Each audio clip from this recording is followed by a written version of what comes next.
El podcast para quienes se animan a crecer, donde la productividad, la tecnología y la gestión del conocimiento se fusionan para impulsar el desarrollo de estudiantes, profesionales y emprendedores. Exploramos la interrelación entre estos pilares y cómo, con un propósito claro y principios sólidos, podemos potenciar aún más nuestro crecimiento y éxito. Desde estrategias prácticas hasta reflexiones que te hacen pensar, este podcast te guiará en tu camino hacia la mejora continua. Y así empezamos el primer episodio del podcast. La verdad que estoy muy contento con poder llevar a cabo esta creación de contenidos y que sea el podcast el primer lugar donde pueda uno descargarse, sentirse contento también por las nuevas iniciativas, los nuevos proyectos que van saliendo y van surgiendo. Y hoy toca hablar particularmente sobre cómo empezar, o en este caso, cómo empecé con este proyecto de la productividad, la tecnología y el conocimiento, que a priori parecen ser cuestiones un tanto distintas, disímiles, pero que a medida que le voy a ir contando un poco acerca de mi historia, que quizá la podamos extender a lo largo de diversos episodios, podemos más o menos vamos a relacionar y comprender el por qué este proyecto de mi marca personal, del desarrollo de formación para estudiantes profesionales y emprendedores en el marco de estos pilares, el porqué detrás de cada una de estas cuestiones, ¿no? Así que bueno, espero que se pongan cómodos. Yo estoy acá tomando un mate. Este es un termo de 500 mililitros, así que bueno, trataré de irlo avanzando lo más rápido posible para que tampoco me quede con la boca seca. Antes que nada, quiero agradecerles a cada uno de ustedes que está ahí del otro lado escuchando a esta persona, a este emprendedor, a este profesional y a este estudiante también, estudiante eterno, que es algo que lo llevo muy marcado en mí.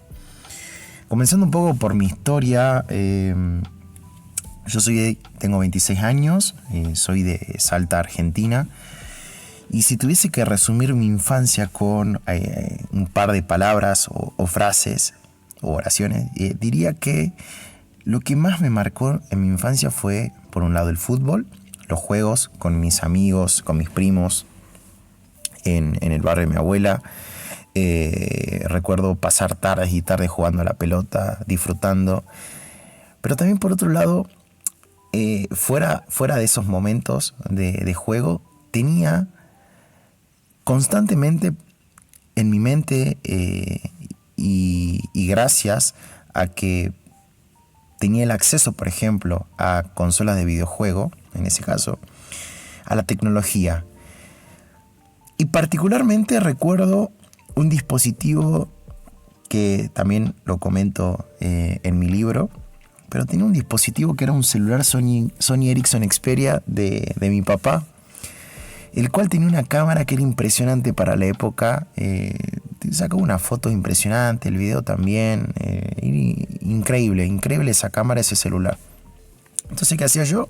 Se lo pedía prestado y me grababa o nos grababa o los grababa a mis primos, a mis amigos jugando a la pelota.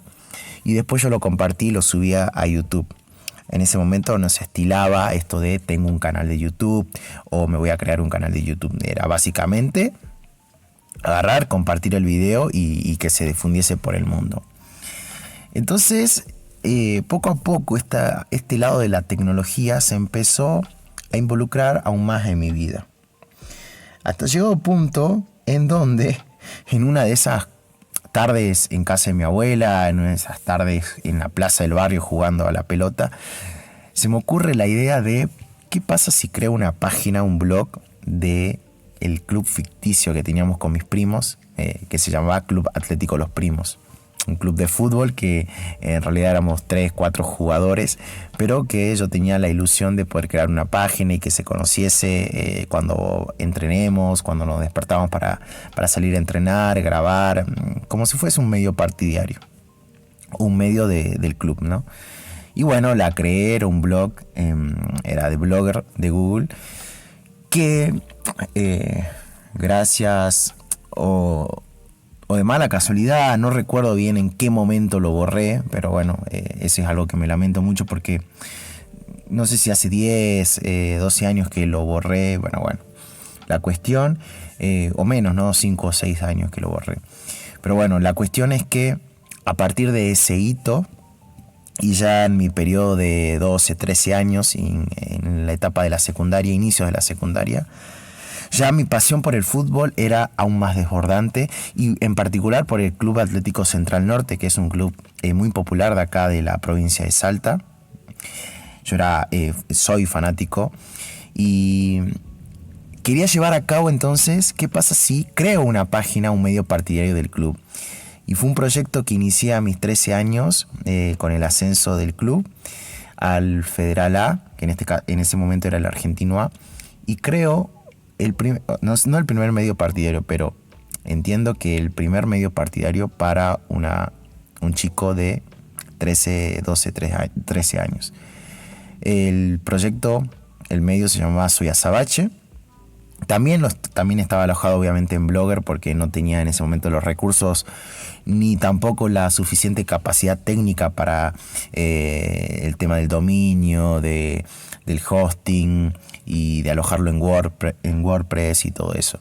Entonces digo, bueno, vamos a lo que conozco, lo que conocí en ese momento, que era Blogger, y empiezo con esto de la página, de las fotos, de la edición y demás. Y bueno, creo un medio Soy Azabache, el cual duró aproximadamente entre 3 y 4 años. Son momentos muy lindos que me quedan marcados. Recuerdo el contacto que tenía con otros medios colegas que se sorprendían también por mi capacidad para llevar a cabo este tipo de proyectos. Yo sin estudiar periodismo deportivo, entonces era aún más difícil entablar este tipo de situaciones de análisis de partido. Y bueno, yo me atinaba únicamente a citar las fuentes, pero donde sí encontraba o que existía un diferencial era en relación al contacto o a la interacción que yo tenía con los hinchas, los seguidores de la página. También en ese momento, no es como ahora que tenemos Instagram, TikTok para crear una comunidad. En ese momento se manejaba únicamente Facebook, Twitter y bueno, YouTube. Entonces, ¿qué había hecho yo? Había creado un grupo o una página, si mal no recuerdo, en Facebook, y a partir de ahí hacíamos sorteos, encuestas, juegos a través de imágenes con los seguidores de la página, y poco a poco fue creciendo y en su momento ha sido un medio bastante importante, o por lo menos conocido en la provincia. Subía videos, editaba videos y demás, ya manejaba un poco más de toda la edición de videos. En ese momento trabajaba con Windows Movie Maker, que era la aplicación o el programa por defecto para lo que es Windows XP.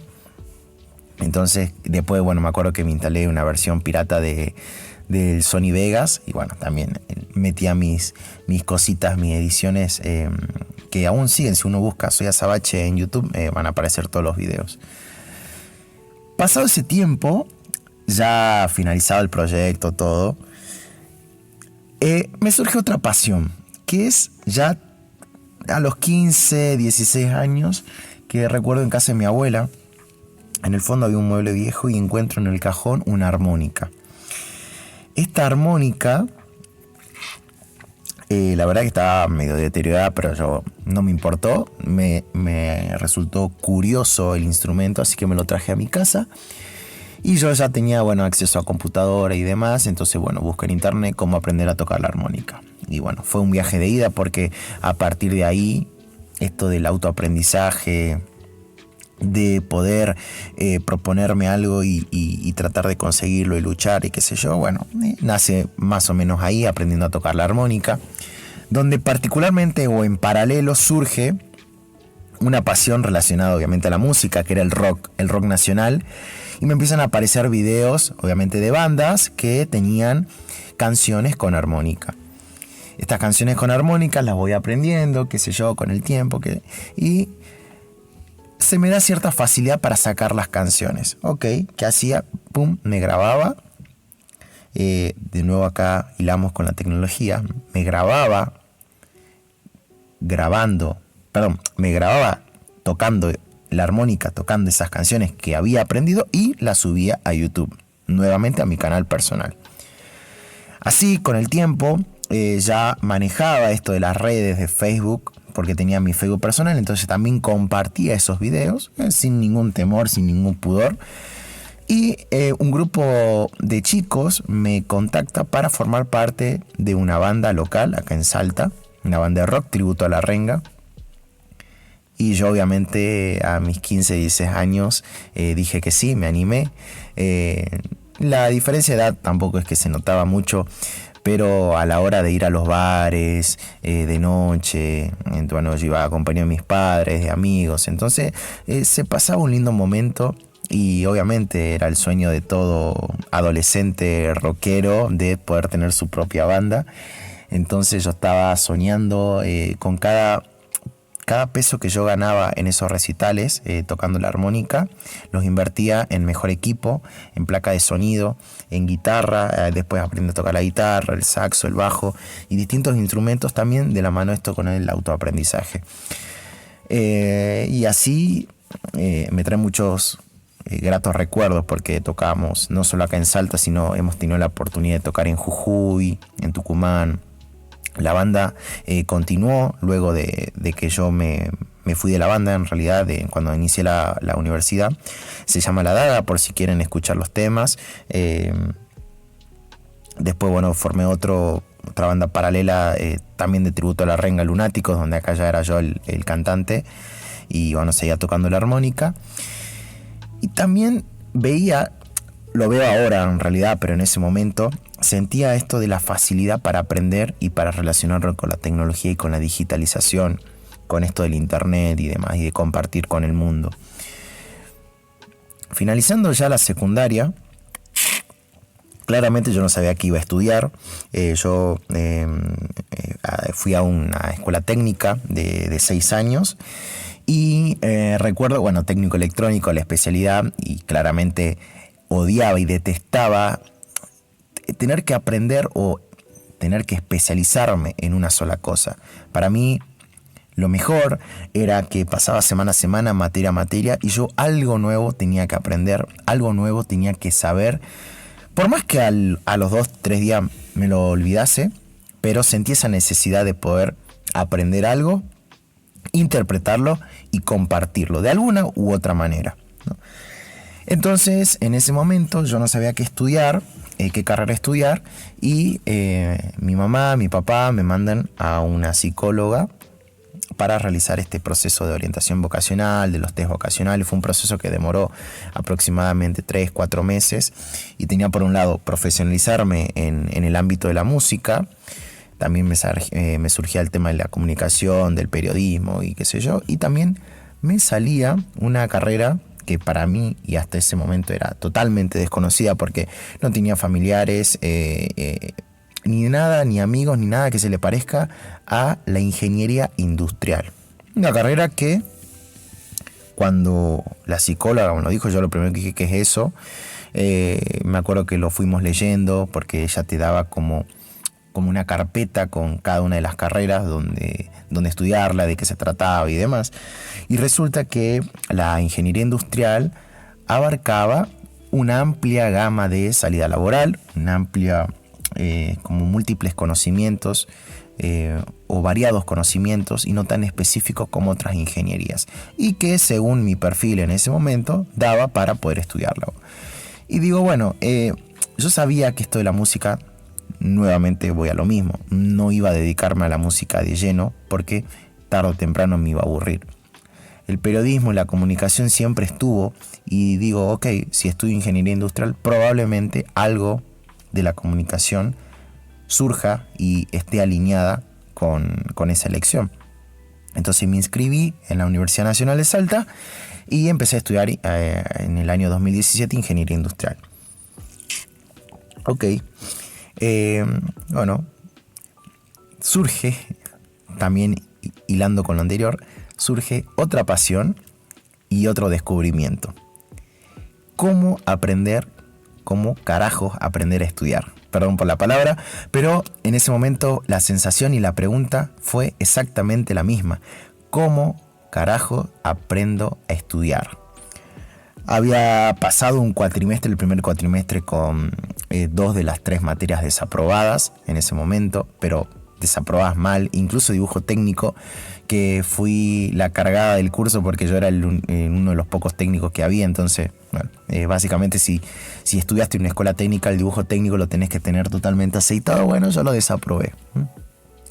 Cuestión de que, me hago esa pregunta, tomo un pequeño tiempo de reflexión y da la casualidad que encuentro respuestas en mí mismo, encuentro respuestas en uno de esos viajes volviendo a casa, y si no hago lo que hace la mayoría, y si pruebo a intentar estudiar de otra forma que no sea la norma de ir a una biblioteca en silencio, si tenía que estudiar para un examen oral o qué sé yo, estaba muy arraigado ese concepto de, si vos estudias ingeniería tenés que agarrar un libro, tenés que sentarte y nada más, y leerlo y estudiarlo y qué sé yo, ok, en la biblioteca, ¿no?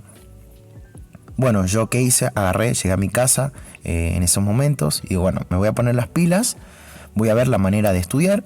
Y qué hice, recurrí a YouTube, recurrí a internet. ¿Por qué? Porque los profesores que te decían no estudien de internet, no, las fuentes no son confiables y bla bla bla, qué sé yo. Ok, yo sentía que algo de eso no me estaba cuadrando. ¿Por qué? Porque según mis modelos interpretativos, según mi pensamiento a lo largo de la secundaria, de la infancia, siempre todo giró en torno a internet. Las cuestiones que yo me preguntaba las respondía a internet, las respondía buscando en internet, en videos y demás. Y hasta ese momento no me había ido mal, no había tenido errores en cuanto a esa fuente estaba mal y qué sé yo. Entonces, digo, ¿será que hay que buscar mejor? ¿Será que se puede buscar mejor información, obviamente que esté validada y qué sé yo? Y digo, bueno, empiezo a buscar cómo estudiar en ese momento análisis matemático, cómo estudiar álgebra, qué sé yo, y con la ayuda de profesores, bla, bla, bla. Empiezo a encontrar esto de estudiar libros en PDF, buscar apuntes, buscar artículos, buscar videos validados y demás. Y algo de razón empezaba a tener en cuanto a descubrir nuevas formas para estudiar, nuevas técnicas de estudio. Buscaba, estudiaba y me grababa. ¿Por qué? En los exámenes resultaba que en esos procesos de aprendizaje para poder rendir un examen, pensé, ¿qué pasa si me grabo explicando a la pizarra, explicando a una hoja, me grabo explicando ese tema que tenía que estudiar, ¿no? O esas demostraciones matemáticas, demostraciones de física, de química, bla, bla, bla. Y encuentro una facilidad para poder explicar conceptos o para poder grabarme y comunicar eso que tenía que estudiar o que tenía que aprender. Y lo subo nuevamente a YouTube. De nuevo, la tecnología se hace presente en otra etapa de mi vida, en una etapa que yo recién estaba con esto de la universidad, de adaptarme, qué sé yo. Y digo, la pucha, entonces esto de la tecnología sí me está funcionando, o por lo menos encuentro cierta facilidad. Y pasaron los meses, me iba bien en las materias, y en mi segundo año recibí un llamado inesperado, llamado que se reiteró en varias oportunidades. Resultaba ser que después por correo electrónico se comunicaron y era la Fundación Ampuy, también acá en Salta, que es una organización no gubernamental que se dedica a esto de la formación y el acompañamiento de estudiantes en diferentes situaciones, en diferentes vulnerabilidades, sobre todo poniendo énfasis en primaria y secundaria, y dentro del marco de la etapa universitaria tenían un programa de becas, ¿no? Que obviamente recibía el padrinazgo de diferentes bancos, de diferentes instituciones, empresas y demás. Ok, resultaba que se había abierto una vacante correspondiente al programa de Potenciemos tu Talento del Banco Galicia. Si a ustedes lo buscan, Y así da la casualidad que me citan a la entrevista. La verdad que yo estaba muy nervioso porque no terminaba de entender cuál era el valor o el por qué me habían preseleccionado, más allá de las notas, obviamente. Fue una entrevista muy linda y bueno, fui seleccionado, así que estaba súper contento con esta oportunidad. Me habían comentado un poco que íbamos a tener tutoras de acompañamiento a lo largo de la cursada, y que el objetivo de ello obviamente era que me reciba, pero que además me desarrolle como persona y como futuro profesional en ese momento. Recuerdos muy lindos que tengo de la fundación, porque ahí adquirí un pensamiento o este pensamiento de trabajar por objetivos, que era algo que yo hasta el momento, y si hacemos una recapitulación rápida a lo largo de mi historia, de mi vida, siempre cada cosa que yo quería desarrollar la empezaba a ejecutar. No tenía esto de fijarme una meta, por ejemplo. La meta de publicar, 100 videos en el proyecto Soy Azabache, y así. O grabar un CD y venderlo acá localmente, no. Yo quería grabar una canción, la grababa. Quería editar un video, lo editaba. Quería subir algo, compartir y lo hacía. No tenía esa capacidad a largo plazo. Entonces, con la fundación desarrollo este pensamiento, este modo de enfoque y de trabajo, y empiezo a aplicarlo a otras etapas o a otros roles de mi vida, a otras áreas de mi vida, con lo cual encuentro también una nueva forma de trabajar y una nueva forma de optimizar mis acciones y mis objetivos. Me empieza a ir bien en la facultad, qué sé yo, y en ese primer y segundo año de la universidad creo un nuevo proyecto, que en este caso se llamaba Ingeniería del Estudiante, que era un canal, inicia como un canal de YouTube, donde yo compartía técnicas de estudio, de organización, de productividad, cada cosa que yo aprendía, por ejemplo, cómo organizarse para lo que es la facultad, cómo estudiar los exámenes, cómo tomar apuntes físicos o digitales. Bueno, todo eso yo lo aprendía y lo compartía. Y así el canal fue creciendo. Inicialmente se había presentado para estudiantes de ingeniería, pero luego el tipo de contenido ameritaba que se expandiese a cualquier otro tipo de estudiante de cualquier otra carrera. También me creé una página en Instagram y había generado esta comunidad, qué sé yo. Ahí es donde surge mis primeros podcasts relacionados a ingeniería del estudiante. Bien, continuando, ya para tampoco hacerlo muy extenso, eso si quieren lo podemos dejar para otro episodio. Pero nuevamente, esto de aprender, esto de la tecnología, esto de las técnicas de estudio y demás, se relacionaba mucho con lo digital, lo de compartir a través de plataformas. Probaba aplicaciones, probaba hojas de cálculo, probaba diferentes cuestiones, siempre relacionadas al entorno digital, ¿no? Yo sin conocer esto de la inteligencia artificial, del deep learning, de la big data, nada, pero ni que se le parezca, ¿no? Entonces mi enfoque siempre se centraba, sé que la tecnología cada vez está más presente en nosotros, pero bueno, yo la trabajaba desde ese ámbito y trataba siempre de difundir. Mirá, ¿qué pasa si estudias de acá? Mirá si te grabas un PowerPoint y probás estas herramientas y demás. Y, Ya con el tiempo, hasta ahí teníamos claramente dos pilares, y con pandemia de por medio. Por un lado la productividad y por otro lado la tecnología. Esto de la productividad, cada vez trataba de especializarme un tanto más o investigar nuevas validaciones acerca de la productividad, entendiéndola desde el punto de vista de la efectividad personal aplicada justamente a las personas y no las organizaciones. Yo, estudiante de ingeniería industrial en ese momento, la productividad era un concepto que nacía de la microeconomía, de la economía neoclásica, y que uno la podía expandir o aplicar a las organizaciones. Entonces, cuando encuentro esto de la productividad personal, de la efectividad personal, con autores como David Allen, recuerdo un libro muy bueno que es justamente o se sustenta como la traducción o la versión en español del libro de David Allen, el autor es José Miguel Bolívar.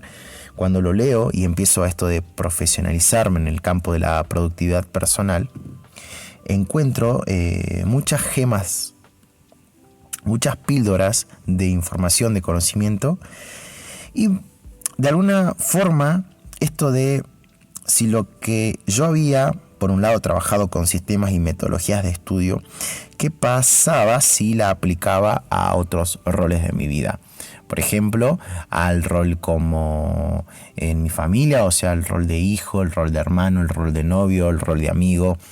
Fijarse pequeños hitos, pequeñas metas y tratar de cumplirlas, de trabajar con rutinas, con procesos, y también obviamente influenciado por la carrera de ingeniería industrial, que si uno tendría que resumirla en una frase, diría que la ingeniería industrial busca la optimización de los procesos en el sentido lo más amplio posible, ¿no? Desde el proceso de ventas, desde el proceso de estudio, del proceso de comunicación y así. Ok, entonces en ese momento me empieza a surgir un nuevo pilar en mi vida. También a partir de la casualidad de ver videos en YouTube, esto de la gestión del conocimiento personal, de los sistemas de gestión del conocimiento personal, de cómo a partir de material de lectura, podcast, conferencias, cursos y demás, uno podía tomar, referenciar esas citas, esas ideas, esas teorías, procesarlas a través de nuestros modos de pensamiento, a través de nuestros filtros de interpretación y generar una nueva píldora, un nuevo conocimiento, una nueva información que, si uno lo complementa con la difusión del conocimiento, se traduce en esto de compartir, en esto de...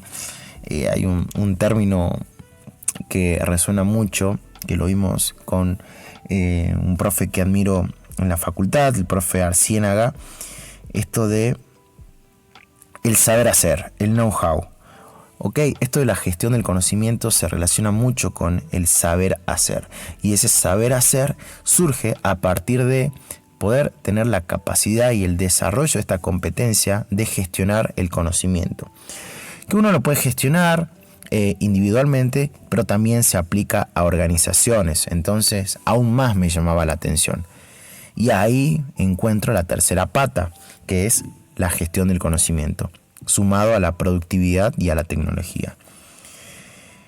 Y si seguimos explorando e hilando más cercano ahora al presente, la productividad, la tecnología y el conocimiento para mí se fusionan en el desarrollo de tres pilares, así como lo puede ser el liderazgo, así como lo puede ser la comunicación, así como lo puede ser la gestión emocional o la comunicación asertiva o diferentes herramientas que uno tiene para poder desenvolverse de manera profesional. Yo encontré tres pilares que si cualquier estudiante, si cualquier profesional, si cualquier emprendedor lo sabe capturar, desarrollar y fortalecer, no hablo de maximizar porque es un término que a mí no termina de resonar con esto de la efectividad personal, con lo cual, y lo vamos a desarrollar en otro episodio con esto de la misión, la visión personal, entonces me gusta el término de fortalecer, ¿no? Entonces, si cada uno de los estudiantes, cada uno de los profesionales y emprendedores trabaja con estas competencias como la productividad, la adopción de la tecnología y también la gestión del conocimiento, puede generar un diferencial o un plus que a la larga termina justamente fortaleciendo o haciendo crecer a esta persona en diferentes roles y en diferentes ámbitos. Con lo cual es algo que sostengo. No sé muy bien cómo surgió tampoco esta triada. O sea, no sé si se difundió, si se conoce algo que se le parezca. Sé que la productividad se trabaja también o sea, se la trabaja de manera única, la tecnología lo mismo y la gestión del conocimiento personal también, pero trabajar con los tres enfoques, con los tres pilares, entiendo que no es algo común, ¿no? A priori. Con lo cual, me lanzo a trabajar esto de la marca personal, de trabajar mi marca personal, pero siempre en torno a la formación de personas y a la formación de personas en estos pilares, con lo cual lo sostengo y a partir de ahí, este año 2024, decido, ya lo tenía un poco en mente, decido escribir mi primer libro y publicar mi primer libro, que es un sistema de gestión digital de la productividad personal. Es decir, atacamos el primer pilar, también dedicada a estudiantes, a profesionales y a emprendedores. Es un libro que me trajo mucha satisfacción, sobre todo. Recuerdo cuando me llegó, era una tarde, no lo podía creer, sinceramente, y tenerlo en tus manos, a pesar de que yo ya lo había publicado en Amazon, tanto en ebook como en la versión de tapa blanda para todo el mundo, como en Google Libros. Cuando lo tenía en mis manos, a pesar de que casi, no sé, el 90% de los libros que yo había leído habían sido en formato digital, tenerlo me trajo una sensación de alivio, de saber que estaba contribuyendo en torno a mi misión y visión personal con un elemento, con un activo intangible que me trajo enormes satisfacciones, que obviamente es el primer inicio, es el primer paso que creía necesario para poder lanzarme a este mundo de emprender, ahora sí tomarlo más con el lado esto de la planificación, de la revisión, de los objetivos. Y también me resuena mucho porque este libro fue el primer producto, por así decirlo, que termina siendo el fruto de mi historia constante, aprendiendo y desaprendiendo, emprendiendo, tomando como un juego esto de las páginas, los proyectos, los canales de YouTube, las páginas de Instagram, el podcast, qué sé yo. Entonces este producto termina siendo también ese fruto de los tres pilares que hasta ahora, a mis 26 años, me han marcado y que pretendo obviamente defenderlo a capa y espada, desarrollarlo. Sé que aún estoy empezando, sé que hay muchas cuestiones que no las tengo claras, como el proceso de ventas, porque siempre tenía este lado de la creación de contenido y demás. Así que bueno, son tiempos en donde uno tiene que aprender. Pero bueno, mientras esté alineado con la misión y la visión personal, con mis valores, vamos para adelante. Y no lo quiero hacer tampoco muy extenso este episodio de lo que ya es. Así que nos vemos en la próxima semana. Si los tiempos y el trabajo me lo permiten, así va a ser. Ya veré el tema que vamos a tratar. Pero bueno, quería iniciar este podcast, este primer episodio, contando un poco sobre mí, sobre lo que hago, lo que hice. Y bueno, nada más que agregar. Espero que todos se encuentren muy bien y nos vemos en un próximo episodio. Chao.